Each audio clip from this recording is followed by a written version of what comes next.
Oh, yes, please. Bangladesh ক্রিকেটে আবারও বিতর্ক। সাকিব আল হাসানের টার্গেট কি তামিম ইকবাল? সাম্প্রতিক এক আলোচনায় বিস্ফোরক মন্তব্য করে বসেন বাংলাদেশে তারকা অলরাউন্ডার সাকিব আল হাসান। তিনি বলেন, আমাদের একজন ওপেনার ছিলেন যিনি তার ক্যারিয়ারে মোট 78টি টি-20 ম্যাচ খেলেছেন, ছক্কা হাঁকিয়েছেন মাত্র 45টি। গড় পর্দায় প্রত্যেক ম্যাচে একটি ছক্কা হাঁকাতেও পারেননি তিনি।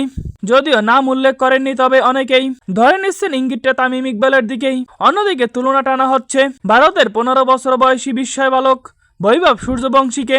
এই তরুণ IPL 2026-এ 8 ম্যাচ খেলে হাঁকিয়েছেন 32টি ছক্কা, যা প্রতি ম্যাচেই 4টিরও বেশি। এমন পরিসংখ্যান সামনে এনে প্রশ্ন তুলেছেন, এই যুগে যদি ওপেনাররা দ্রুত রান তুলতে না পারেন, তাহলে টি-20-তে 200 রান আসবে কিভাবে? সাকিব আল হাসানের এই মন্তব্য এখন সোশ্যাল মিডিয়ায় ঝড় তুলেছে। তাহলে কি বদলে যাচ্ছে বাংলাদেশের টি-20 ব্যাটিং চিন্তা, নাকি এটা শুধু পুরনো বিতর্কে নতুন করে আগুন জ্বালিয়ে দেওয়া? আপনার মতামত কি?